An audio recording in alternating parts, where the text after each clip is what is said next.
Shabbat shalom to everybody.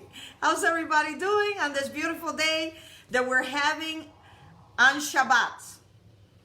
I know maybe some of you don't celebrate it, but I'm telling you, it is awesome. It is great. And every day you can consider it Shabbat, because really it is Monday through Sunday, Sunday through Monday. Sundays through Friday or Saturday. And it's a beautiful day outside here in Chicago, okay?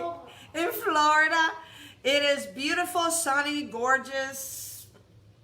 And basically that we are alive and kicking.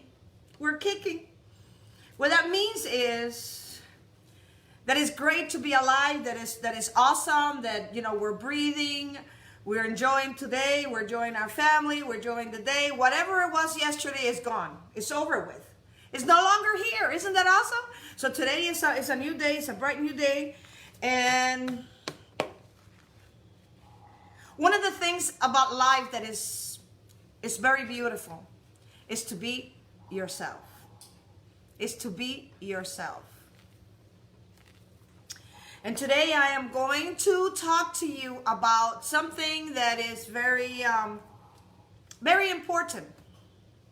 And what that is growing up. It's growing up, and we're going to find out a lot of things about what it means to grow up. What really? What do you mean, Maria? Everybody grows up? Oh yeah. Well, yeah. Everybody grows up, but not everybody is grown up. Okay. What a strange title, growing up. I mean, come on, you know. 50 years old, 20 years old, 5 years old, 100 years old. Everybody's growing up. No. You see, everybody grows up. But many people don't mature. It's like a fruit. The fruit, once it, you know, the seed of a fruit, once it goes in, on the ground, it grows. So it's growing. But until that fruit is mature, you cannot eat it, because it's not ready to harvest. The same thing is with us. What does it mean? What's the difference between being grown up and we are considered grown ups? What's the difference? This is really an amazing question, because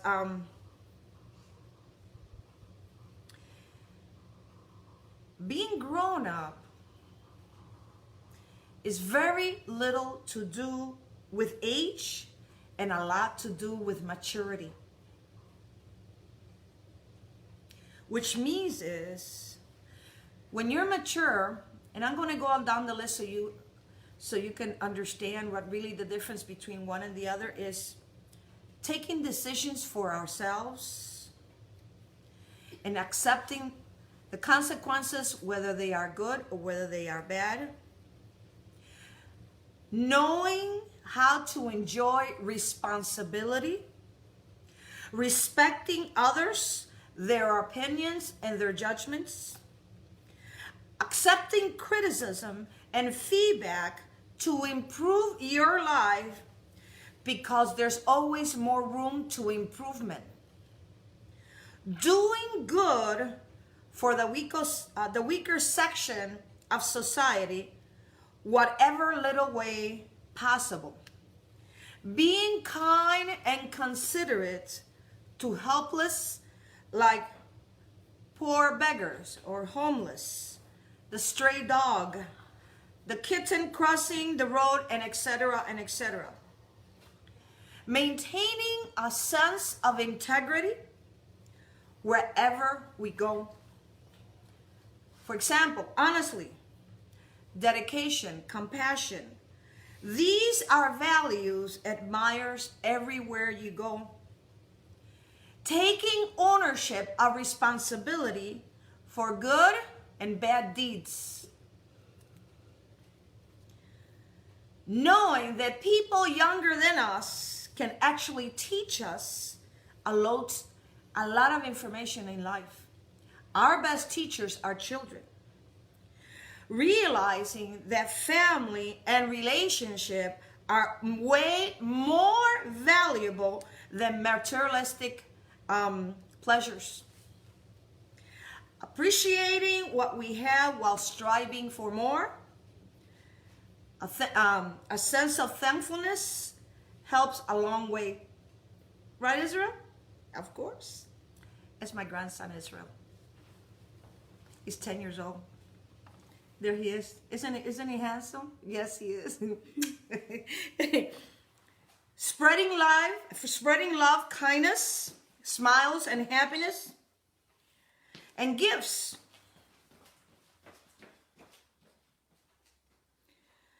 The sad thing is, everybody grows up. Everybody grows up. But not everyone is grown up. Do you all agree with me? Yes. The entire process of growing up condenses in one sentence. First we learn, then we apply, then we relearn, improve, and reapply. Now, this phrase that I'm going to tell you is about John C. Maxwell. He has a book that is called Growth. And this is one of his phrases in his book, and it says, the best day of your life and my life is when we assume full responsibility for our attitudes. That is the day that we really grow up. This is John Maxwell. Now, in about 2 minutes, I'm going to ask you 2 questions. And I want you to meditate on the question that I'm going to ask you. And you, if you can write it down and send it to me, or you can think them in your mind and see what is the result of these 2 questions that I'm going to ask you in 2 minutes. The maturity of a person is not demonstrated by his or her age. Age has nothing to do with maturity, or with his or her character, much less their dreams, his or her dreams. Maturity is demonstrated in the know-how to keep daily lives. In other words, facing situations that are presented to us every single day without losing our sanity in order to grow. We're constantly growing. We don't just grow when we are a child, adolescent, a young adult, and then, middle and so on. We are constantly growing. That doesn't mean that we don't every year we don't have an age.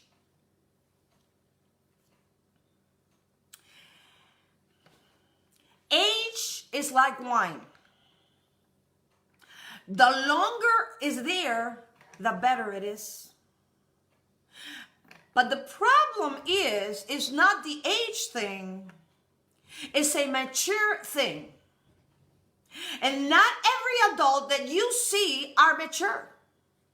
Whether it's a man or whether it's a woman. The normal thing, when you see gray hairs on a man or a woman, normally it's a sign of maturity. See, a lot of people think when they get old, they don't know what to do. I don't want to get old like everybody else. Everybody else.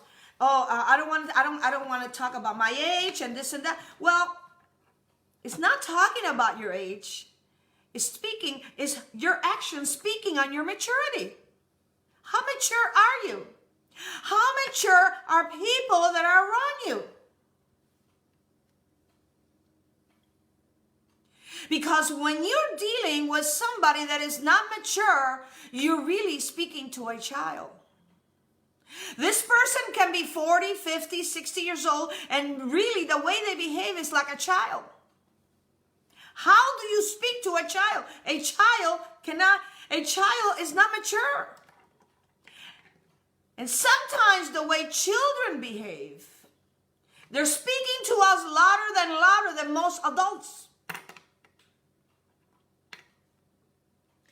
Please go with me to Jeremiah chapter 1, verse number 5. Now.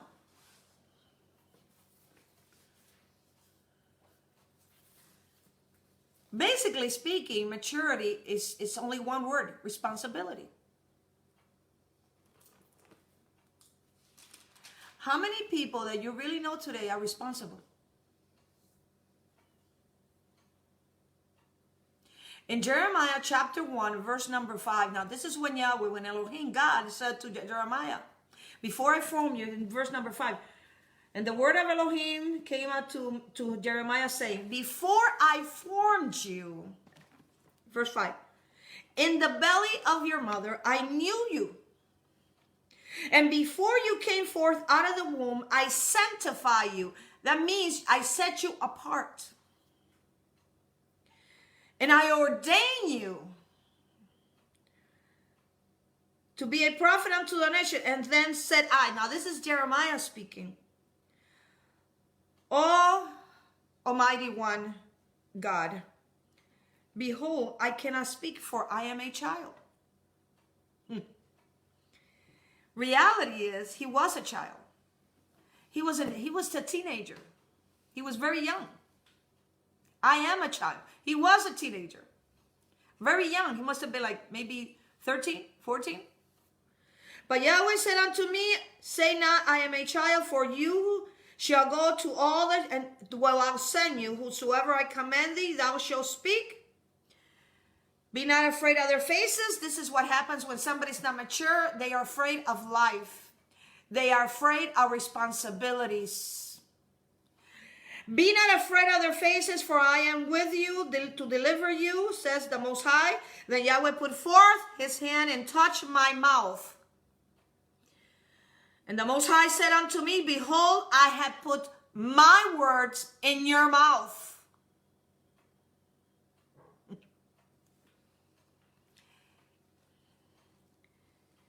How is it possible that in that time that Yahweh could ask another person to be his prophet? A man, a woman to be a prophet or a prophetess. Why did he choose a child? Because apparently he had a calling and apparently he couldn't find none.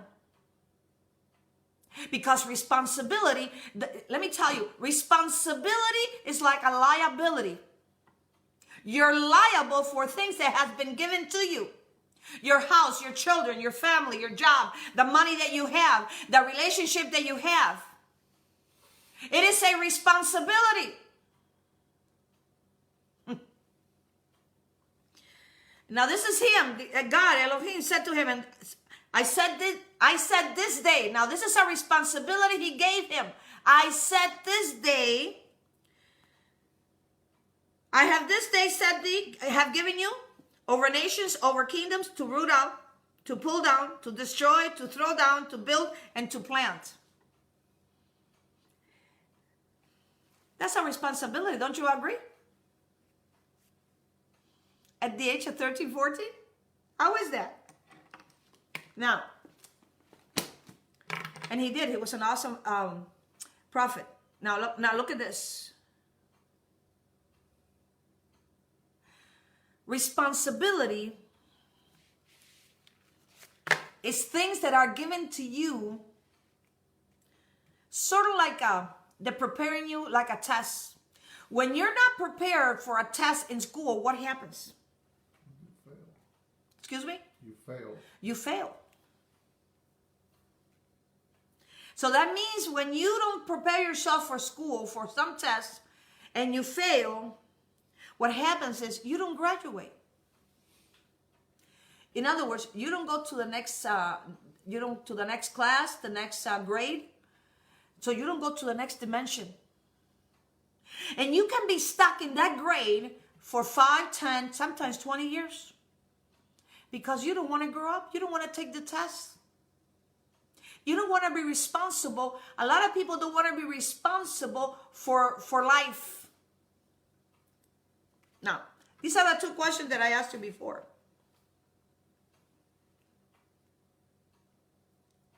What is the difference between a child and an adult? Can somebody tell me what is the difference between a child and an adult? Nothing. Oh, how can that be, Maria? Let me ask you the second question. What is the difference between a child and a mature adult? Everything is called responsibility. A child has no responsibility. An adult has no responsibility. A mature adult has responsibility.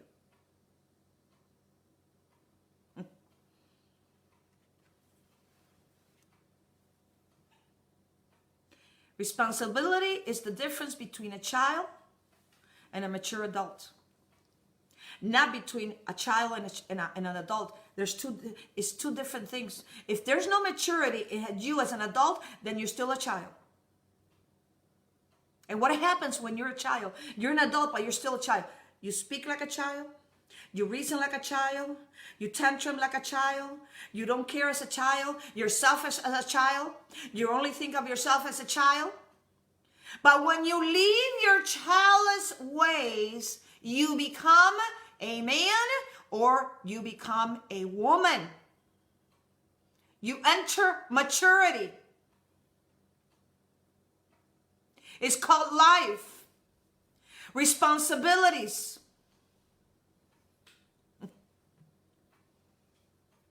What does responsibility mean? It means that you are mature and you're ready to take the task head on.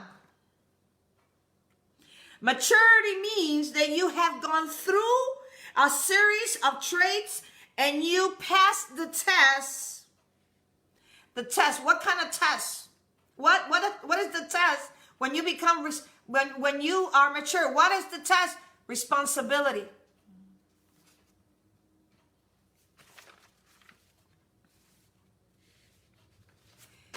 Responsibility comes from the word respond. Response. Responsibility is an answer, a reply that you go forth and you say, I'm going to answer, I'm going to reply. Responsibility is a condition. It's a quality. It's an obligation. It's a duty. And the sad thing is, when there are adults, immature adults, trying to teach their children how to be adults or how to be mature when they are not. It's a responsibility that the Most High has given us. Not only children. When you have animals, when you have a home, when you're in debt, when in a relationship, a job, a career, when you go to school, it's a responsibility. See, starting something, when you start something in life, that's very easy. Responsibility doesn't start there. Responsibility starts when you make a choice to make it go through, to really apply it, to say, I am going to do it no matter what. You take the responsibility. Anything that you start is easy. But the problem is not starting. The problem is really finishing. Anybody can start at the finish line in a race, but not everybody goes to the finish line. Even if you don't win, but you know, even though you're slow, but to make it through that finish line, that is what is being responsible.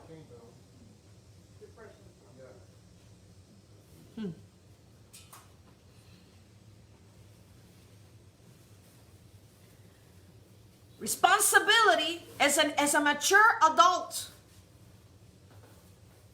applies to one who has been given or transferred a responsibility by one authority.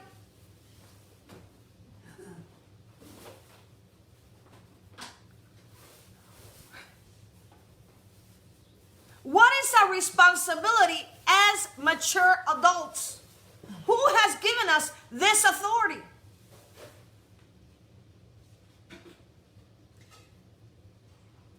It's the Creator. The Creator has, look at what He has given us. He has given us the earth. He has given us so many things, but let me tell you, the number one thing that is very valuable as a mature adults is choice. Choice is very important in our lives. Whatever we choose now will determine our future. Whatever we choose now, that many, maybe some think, will determine our past. We cannot change our past. Let me explain this.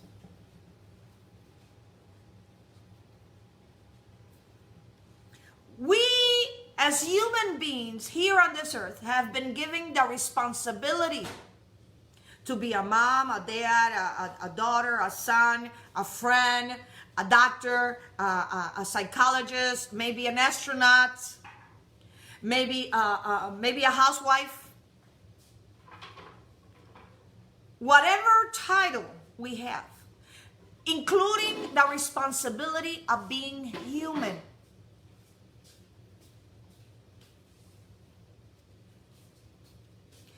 This responsibility as a mature adult, okay, was given to us by the Creator.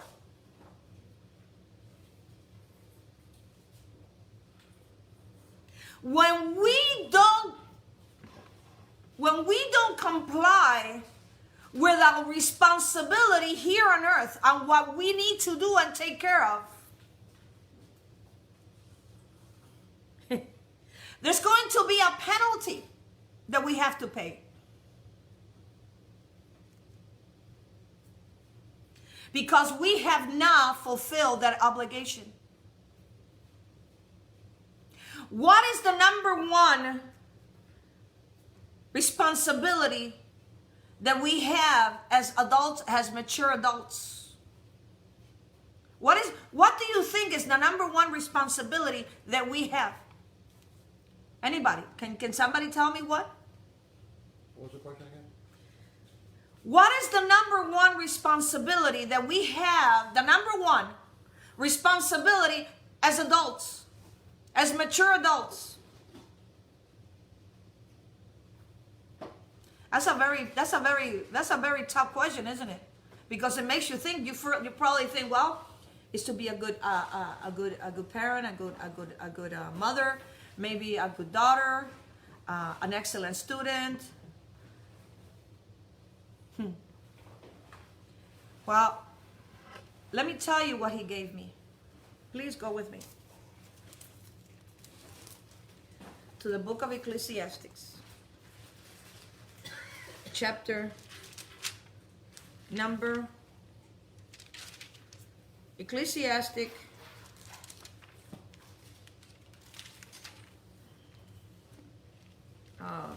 the last of Ecclesiastic, which is chapter number, I believe it's number 8, or number 9. Excuse me, number 10, number 12. This is our number one responsibility. You see, Anything we do in life is a choice. And as believers in the Creator, in Yahweh, in God, in Elohim, El Shaddai, is to really make Him our responsibility, our number one source. Now, this is, the one that wrote this was Solomon. A king, a son, a man with many wives and many concubines. Anything he wanted, he had.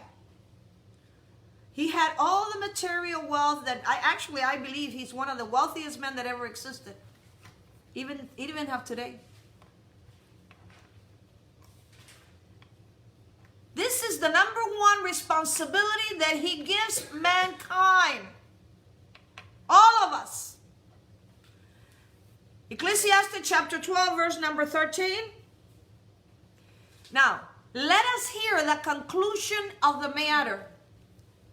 The whole matter. It said the whole matter. Because the whole represents the universe, and matter represents everything that we see. Fear Elohim, fear God, reverence God, obey God, respect God, and keep His commandment, not the commandments of men, and keep His commandment, for this is the whole responsibility of man.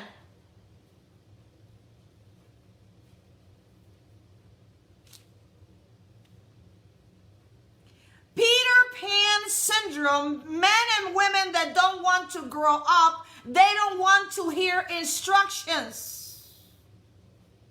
They don't care to hear instruction because they are not mature. They are still childish. They're still playing childish games. Now, look at verse 14. Remember I told you there's a penalty for not being responsible? For God shall bring every work into judgment with every secret thing, whether it be good or whether it be evil.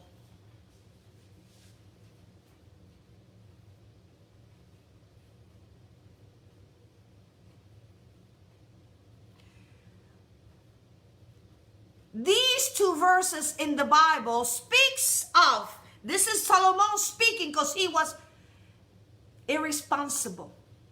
He left God to go after paganism and women and sex and lust and pleasure. More pleasure and more pleasure and more pleasure. I guarantee you, with those 1,000 women that he had, he must have had like a gazillion children. And was he responsible as a father? No. Was he responsible as a husband? No. Was he responsible as a friend? No. Was he responsible like a God? Yes. This man, Solomon, in his irresponsibility, his children became run amok. What's run amok? They ran wild and out of control. When you don't have mature parents, children will grow up, run amok, out of control, and wild. And if these children have children, what do you think is going to happen? Because where is the responsibility? Run amok. Run amok. No, run amok. Run amok. Run amok.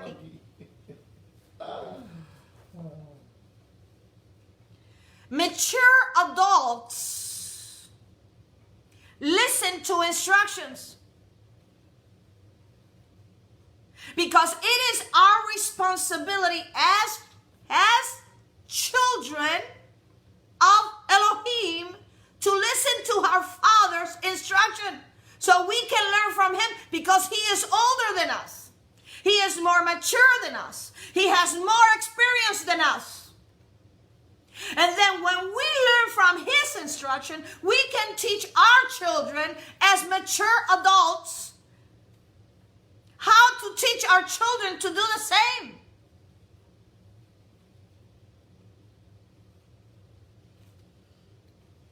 Deuteronomy chapter 6 verse 2. Now,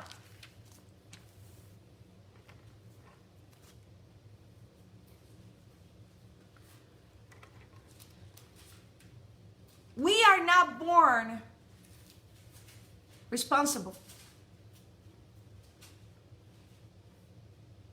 We learn responsibility what we see in adults. We behave what we have seen. And then as we grow, we decide to learn about life, some of us.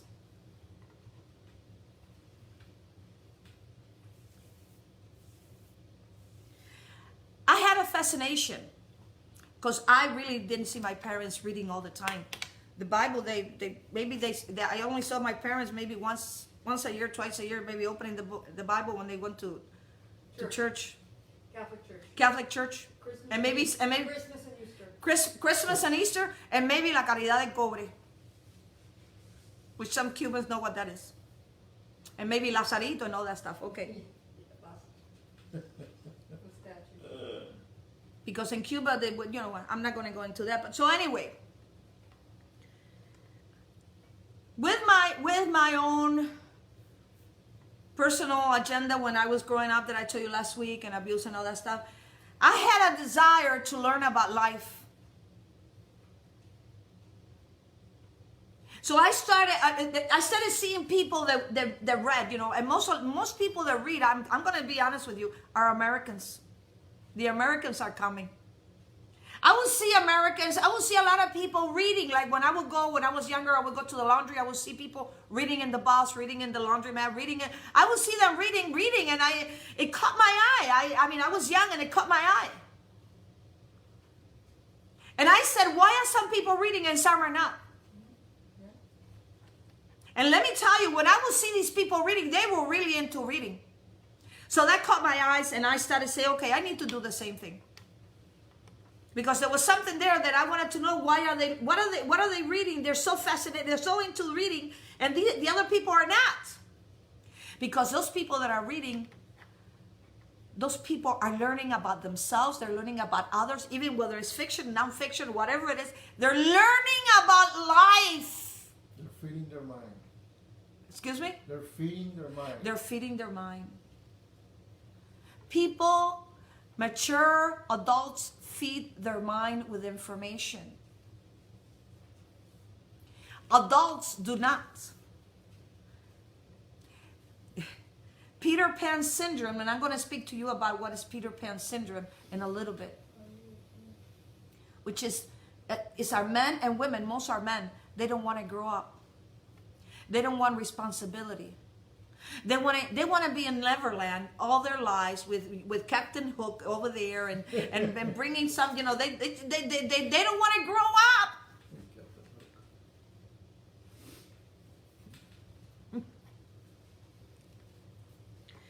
Deuteronomy chapter 6 verse 2, it says,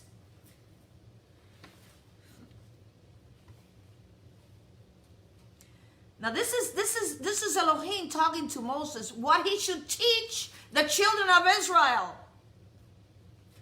And for you out there, so you understand what Israel means, it means overcomers, prince or princess with God. That's all it means.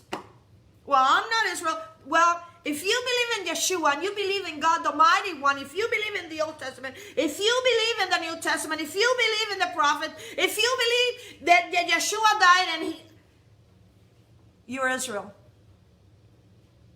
And that's all it means. It means that you're an overcomer.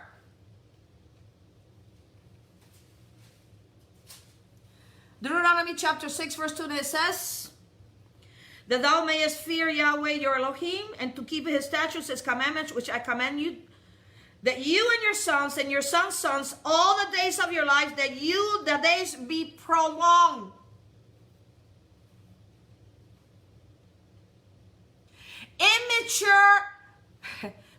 Pan syndrome men and women are going from flower to flower and sucking the nectar of every flower and dunking their donut wherever they go. Men that are Peter Pan syndrome, what happens is a lot of them, they're dunking their donuts in different flavors of coffee and milk. And what they're doing, they're pregnating women without having an ounce of responsibility. And then you have women that have the Peter Pan syndrome that don't want to mature because they had some kind of problem when they were young, some kind of abuse, and we all have been abused in some form. They open their leg and they're using their vital signs, sort of speaking, and they're sending signals out there somewhere in Neverland, come and get your love. Getting pregnant. They have the child, and then what they do with the child, either the grandparents raise them, or they give it up for adoption, or something. They don't want the responsibility. That is not a mature adult. We need to get over ourselves. Really over ourselves. And in a little bit, I'm going to speak to you about what is a Peter Pan syndrome in men and women.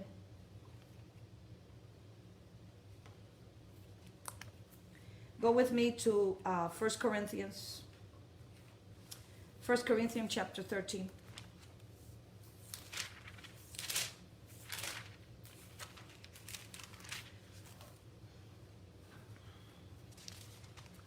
Anything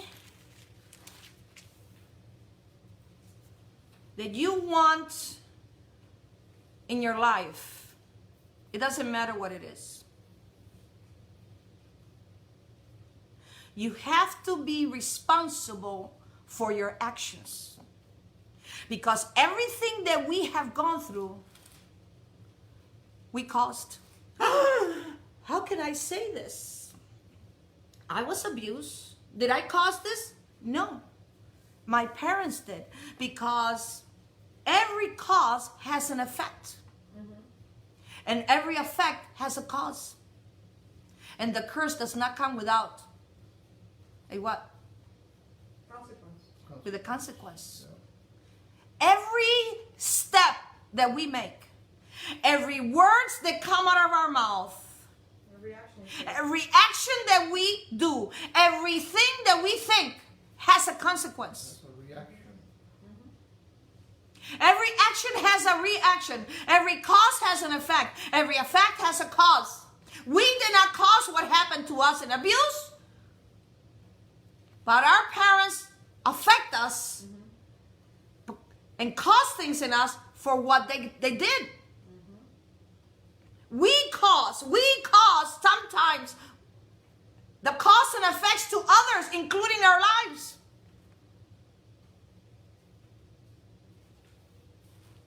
Now I'm gonna go very techno. I'm not a scientist. I don't know. I have read a lot. What is linear time, non-linear time? What is Cairo times? What is chrono times? And I'll explain to you in a little bit. But look at this, what it says in 1 Corinthians chapter 13. This is Paul speaking, verse number 11. And I'll explain to you. When I was a child, I spoke as a child. I understood as a child. I thought as a child. But when I became a man, I put away my childish things.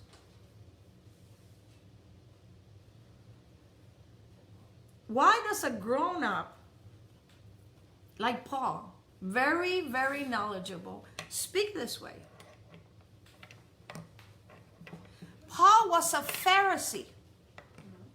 He was beyond a Pharisee. Paul used to persecute believers that didn't believe in the Talmud, in the oral laws. and he used to have them killed. And he really thought that he was doing God like something good. See, he didn't know who Yeshua was. He will pay false witness even to speak against Stephen. Until he had an encounter.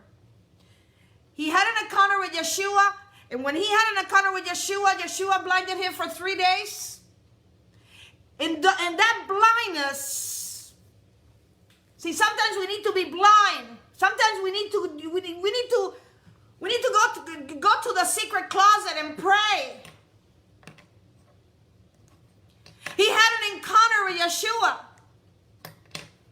the Redeemer, the Savior, the Alpha. Well, some of you call it the Alpha and Omega. It's the olive top, the beginning, the end. After that, he became a man. Becoming a man is not because your groins are growing. It's not because you have hair on your chest. It's not because you have gray hairs on your head. It is because inside of you, you have matured.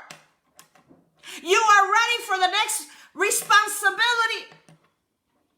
Mature people don't run away from responsibility. They go head on like an eagle. I see mothers, women that I know that they don't even take care of their own children, and they run amok themselves. And they say, well, I'm the greatest mother. You're the biggest loser. Because a mother that doesn't love her children, she doesn't love anybody.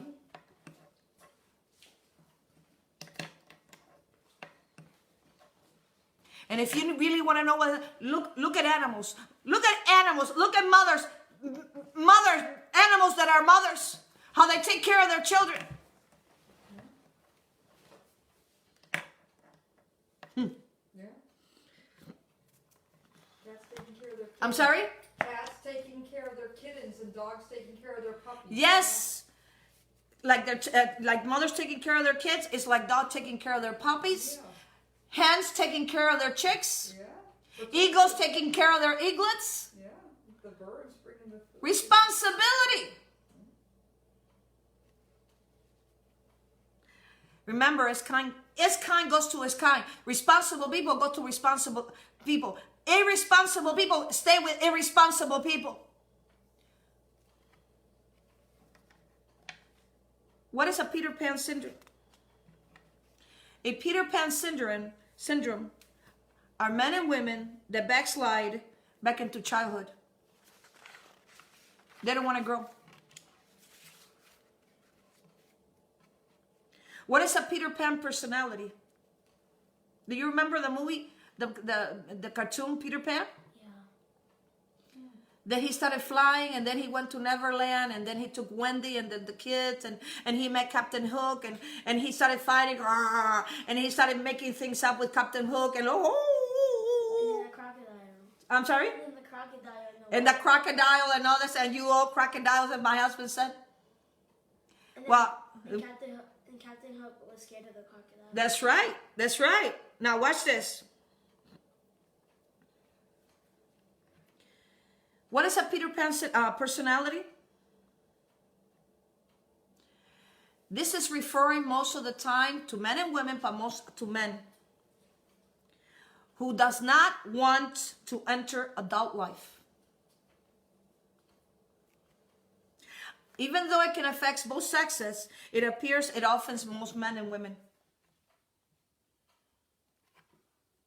They have a body of an adult, but a mind of a child. Do you know anybody like this?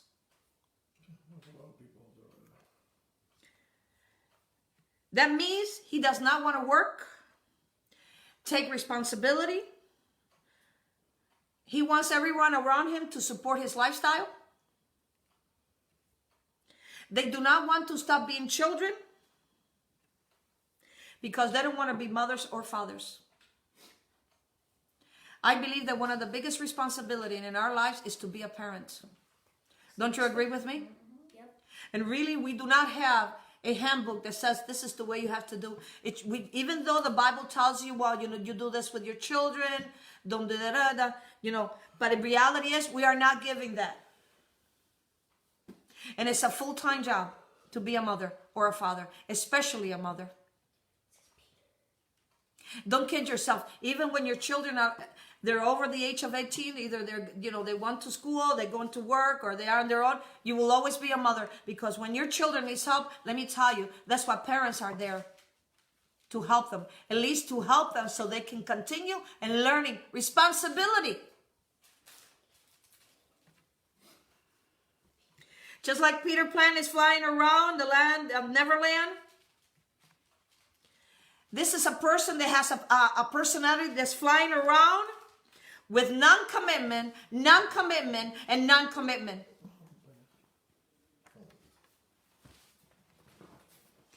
This is I'm going to give you some of the characteristics of people that have a Peter Pan syndrome. They're constantly going from one job to the next.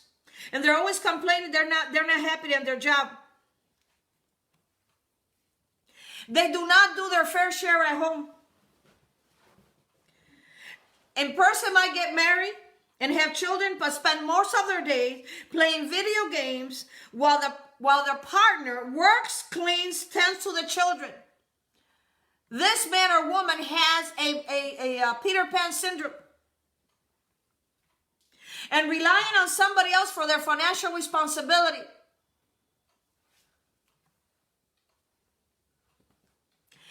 Peter Pan syndrome are men and women that actually rely on others to help them in money care. Let me tell you this. These people, they don't have a clinically recognized diagnosis. But some factors may be a role of Peter Pan syndrome include gender roles. Women are often socialized to take household responsibility, do emotional labor, and care for children. Anxiety, loneliness, fear of commitment, helicopter parents. These are parents that overabundance protect their children. Mental health diagnosis.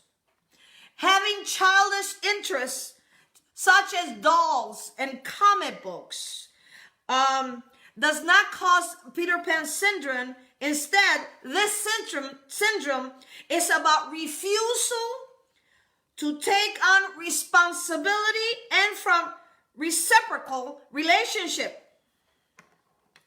This type of person cannot decide for themselves.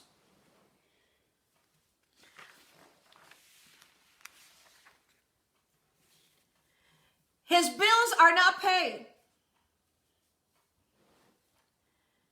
She cannot make a simple commitment. He lets you pay all the time. He or she cannot hold a job. He is looking for Wendy.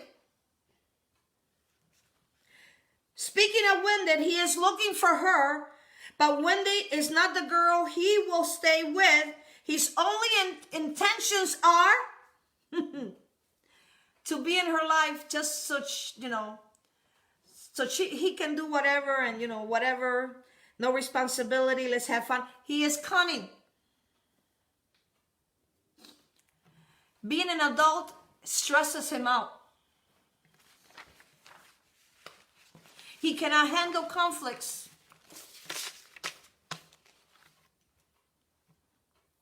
He doesn't have the right priorities.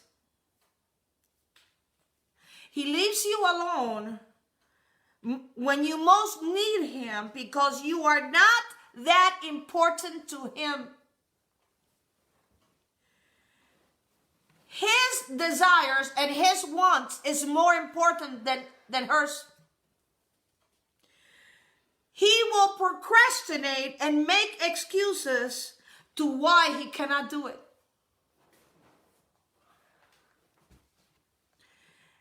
And Peter Pan syndrome are 100% selfish.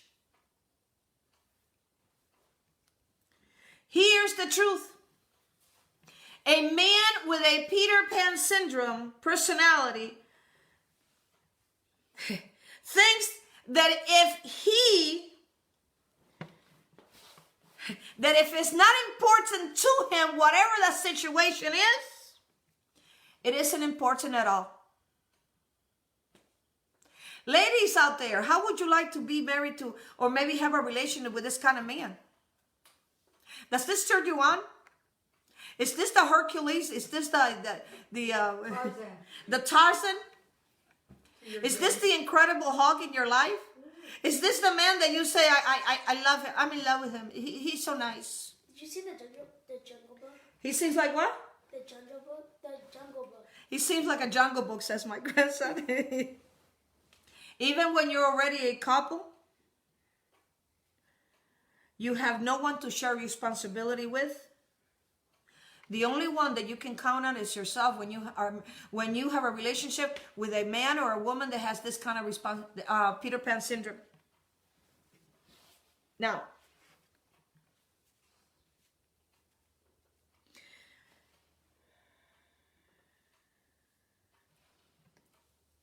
the Creator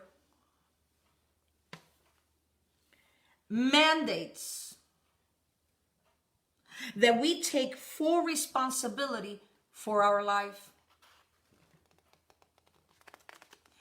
And the sad thing about Peter Pan syndrome is when these people, a man or a woman, is pointing the finger at others that want, because they don't want the responsibility. But look at the responsibility. 3 fingers are pointing at me, but they don't want to do this. And that means that when you are not an adult, you don't say, I'm sorry, I know it's my fault. This is an immature adult. It takes a very mature person to admit when they're wrong. These people are never wrong because they don't take responsibility for their actions. The Most High gave us a huge responsibility. Is not to be born in this life. Look at your life. What is your responsibility as an adult? What is your responsibility? Paying bills? Being a mother? Being a father? Paying your mortgage? Eating? Going to the store? Having enough food? Pay your taxes. Pay your taxes? Go to school Go to school?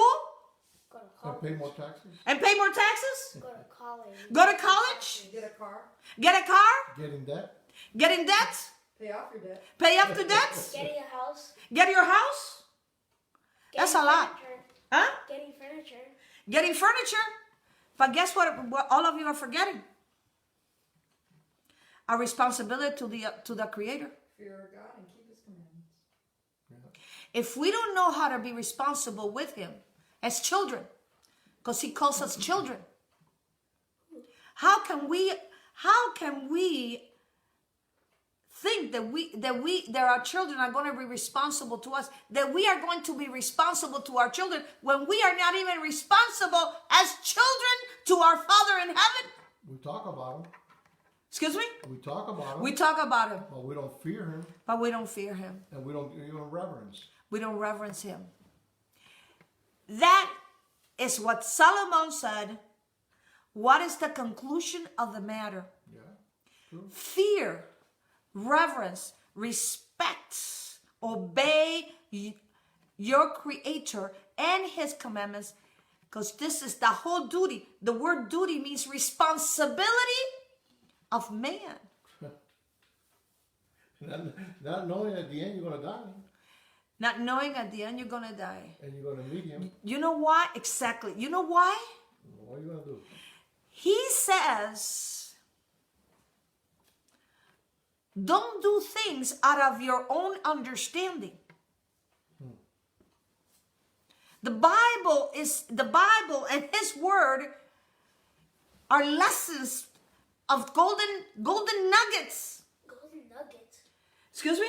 Golden nuggets. Golden nuggets, pieces of gold that are in there, that are more precious than gold and rubies. And what are we doing with our responsibility? What are we doing? Spending them on them. How, when we wake up in the morning, how responsible are we that we are seeking Him? Most people, what they seek is their cell. Electronics. Let's see who called me. I sleep with this. I wake up in the morning. I go to bed. How many likes did I get on Facebook? How many likes did I get? How many? You know, that's a good one. She says, how many likes did I get? Every time I see these fingers put, it reminds me of gladiators. Because that's exactly what it is. It's a gladiators. That's it, where it comes from. Are we in some kind of competition? And then we think that we're holy patrol, that we're living in a life, that we're so responsible because I love God. I love God. We love Him, but do you obey Him? No. When do you think about Him? How responsible are you with Him? If you want your relationship to change, then start changing your relationship with Him. Be responsible.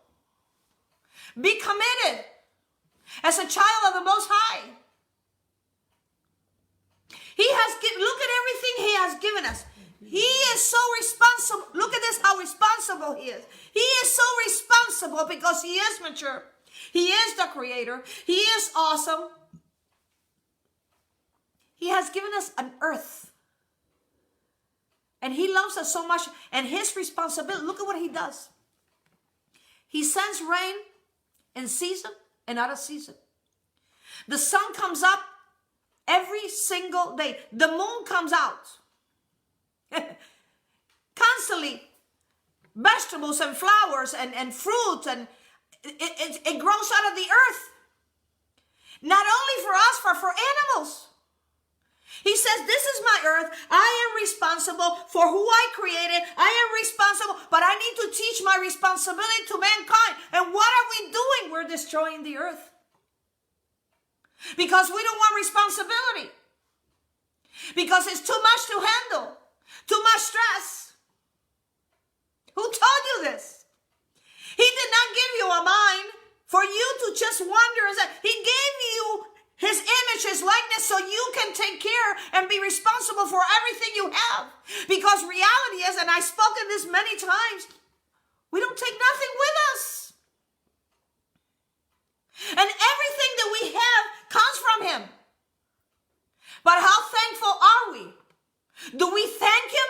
Do we really thank Him for giving us the responsibility of being parents, of being a human being? Do we give Him do we thank Him? I hear women that they have a relationship with Peter Pan syndrome men that don't really care about them, men that don't want responsibility because of whatever that happened to them when they were a child. Well, go get some therapy.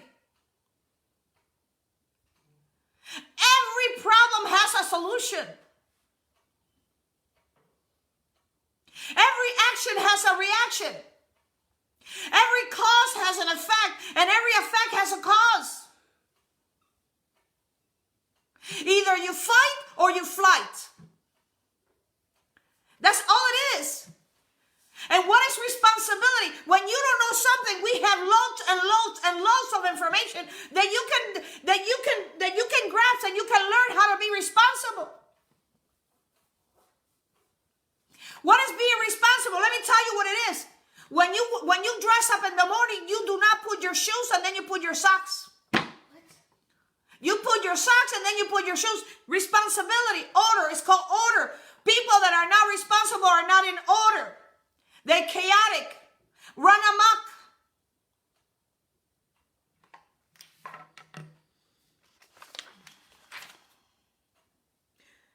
Why are you living? Perhaps the ultimate responsibility of human being is to clarify, why are you living? Why are you living?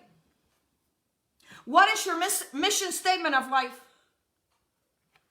What are you living for? You're living for yourself. Knowing yourself requires being honest with yourself and taking complete ownership of your strength, your weaknesses, your characters, your flaws, your fears, and your dreams. A useful pathway to self-understanding is to acknowledge and explore your feelings. Understanding why you feel a certain way, a certain situation will reveal great insights into how you tick. How do you tick? Learning how to have responsibility, you need to ask yourself, what am I living for? You are living for yourself. And when you learn this, you will understand the importance of responsibility and how important people that are around you. And you will take responsibility also for what is the responsibility that has been given to you. What is your greatest fear? Roller coaster. What is your greatest fear? A big roller coaster. What was that? A big roller coaster. A big what? Height. Roller coaster. Height. My grandson said his biggest fear is a big roller coaster. Why? Because I don't like big heights. Because he doesn't like heights. Very good. Whatever is that you fear, take responsibility for your emotional problems.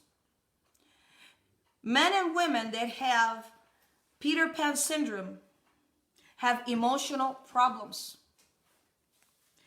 Life is tough. The pain of living often leaves us with emotional wounds that, like physical wounds, don't go away by themselves. They need to be identified and attended to. What we feel, we can heal.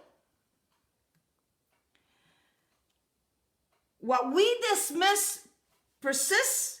Running away from emotional struggle will only end up more pain and self-damage.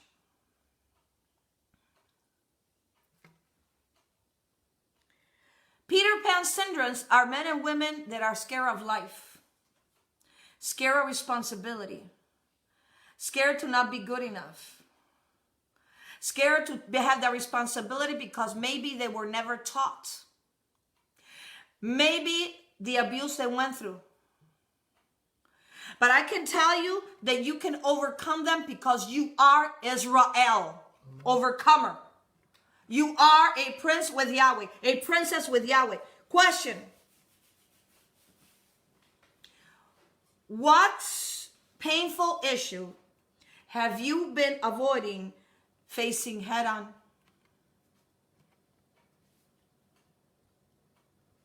Peter Pan syndrome men and women, they flap their wings like a chicken. They don't soar like an eagle.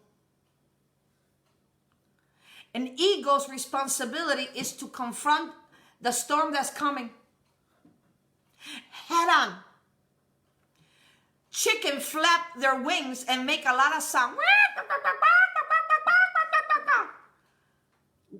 Eagles don't speak. Eagles open their eyes, open their wings, head on. They're looking at the storm. They're looking at their responsibility. And it says, I am going to overcome, because I am Israel. I am going to overcome that storm. And guess what? Let me tell you what an eagle does. They don't want the little storm. They want the big one. Because that's responsibility. And it takes a huge ego to confront a huge storm. Responsibility. And and by the way, it's not the chickens that are, it's the roosters. They go inside with the hens, and in the window they look at the eagle that's spreading the wings, and the rooster is saying, what the hell is that eagle doing? Hey girls, did you see this? And guess what the girls does? The rooster probably said, he's crazy. Yeah. And then guess what the girls do? They look at the rooster and says, Frank Sinatra, why don't you do the same thing? He can't, because he's scared of life. He's scared of responsibility. He's scared of that storm. And you know what he does? He hides inside the hay. And guess what the girls, the chicken does to him? They start kicking him in behind. He says, you're not going to step on me again. You're not spreading your wings on me again, honey. I'm going to go get that eagle. And that's what happens. And guess what the eagle does? See, this is when you're preparing life to confront issues. It's just something inside of you that you have come to the point that this is your responsibility. You have built your own tower, your own kingdom. And now you're responsible to make it work, to put here this, delegate. Picture yourself as an eagle, and you are ready to take off like an airplane, like a 747.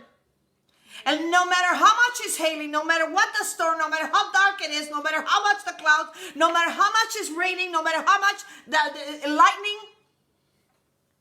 and thunder, until it gets really bad, that eagle does not move from there. And then what does he do? He takes off. And what does he do? He's looking at the storm, and he goes, I am going to fly above it. Because I am, look at this now, I am in control of my life. This is my responsibility, and you're not going to stop me, because I was meant to soar. I was not meant to fly. I was meant to soar above the storms, above the problems, above the emotions, above it all, because I am. He has given me, I am is inside of me. I am is control of me. I am has given me this ability, and no weapon, no storm, no problem, no emotional is going to come against me. And what happens to the eagle? He flies against, right in the middle of the storm, and guess what he does?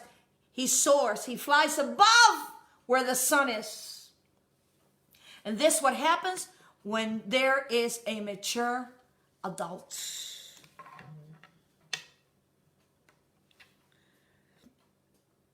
What is painful issue that you're avoiding right now? What is the painful issue that you're avoiding right now? Love yourself. Self-love is experiencing confidence and empowerment. The opposite of self-love is self-hate. Self-haters have no life because they live in a state of shame, insecurity, and powerlessness.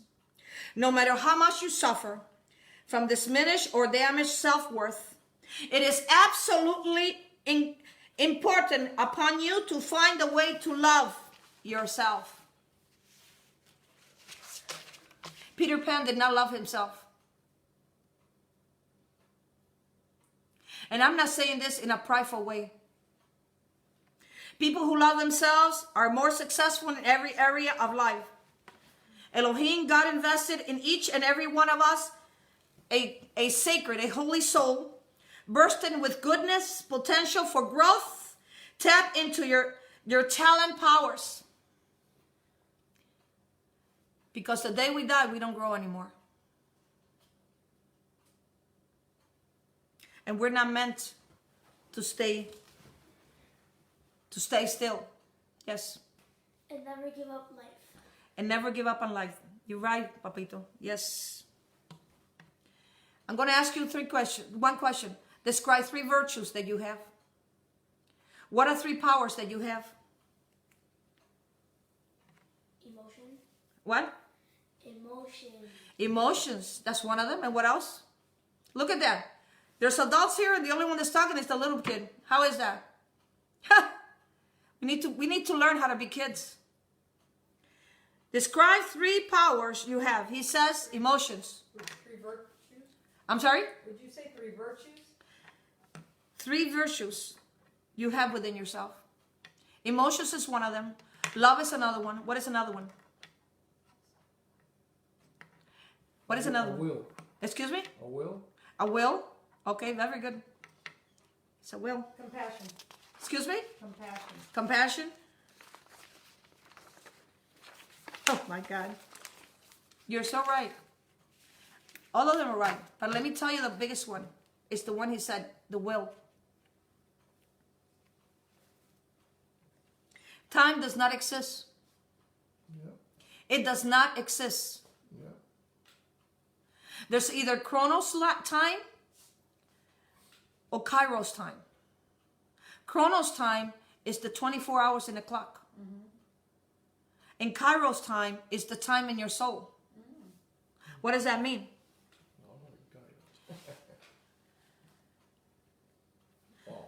Time is an illusion. It's linear time, non-time, as Wendy Kennedy explained. Let me tell you what Chronos time and Kairos time is. Time is only an illusion. There's no such thing as time, according to scientists. Time is very important component. It is a 3D component of reality. But it's an illusion.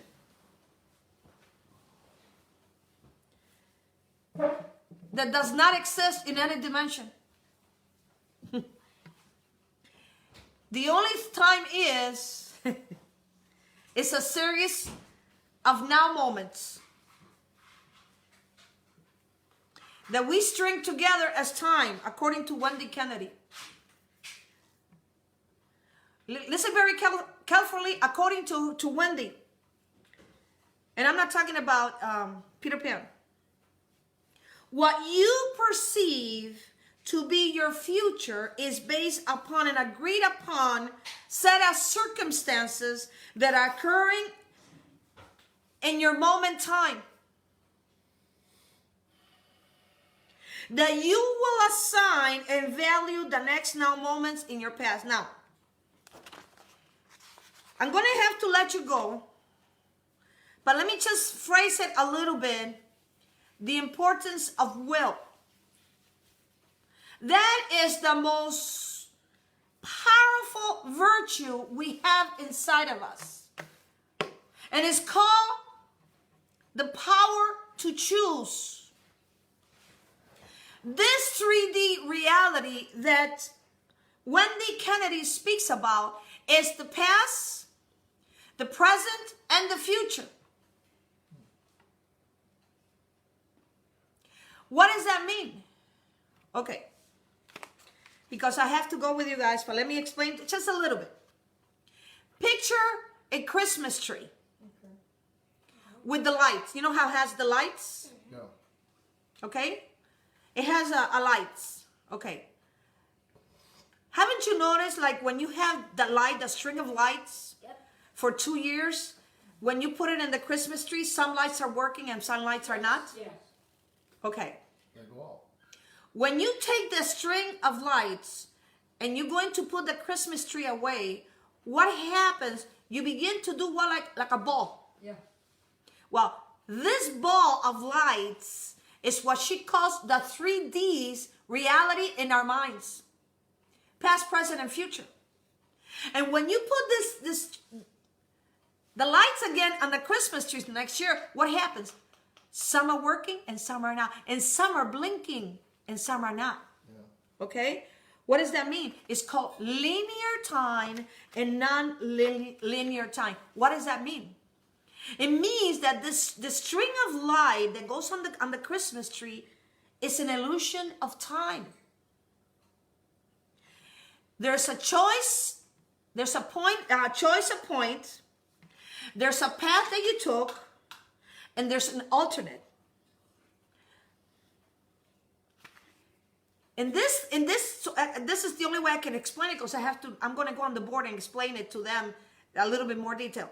This string of lights, what happens is an illusion, and it's only in these areas of light. Some are brighter, some are not. It's an event. It's called an event space that we call time. Past does not exist. The future does not exist. The present is the now. It's we're working right now. For example, what's the difference between Monday and Tuesday? Nothing. There's no difference. The sun comes up and the sun goes down. The night comes in, the moon comes out, and then the same thing. So what's the difference? Nothing. Past does not exist. Only when we go in the space of time in our minds. And we create that illusion that does not exist anymore, including the future does not exist. Only in our mind. What exists is now. It's the now moments. It's the now moments. And we have a lot of those now moments. Now, what does it have to do with responsibility? No, the people say, oh my God, the weekend is over. It's Monday all over Yes, again. yes. You know what? You have a Peter Pan brain. Yes, Peter Pan brain. The reason is because Peter Pan does not live in the present, does not live in the future, and also lives in the past of childhood. Wow, yeah. And each of these are called local use. And what happens is, what you cause will affect your life. What you sow, you reap. And if you're not responsible, nothing is going to go good in your life. Until next time, Shavua Tov from First Yahudin.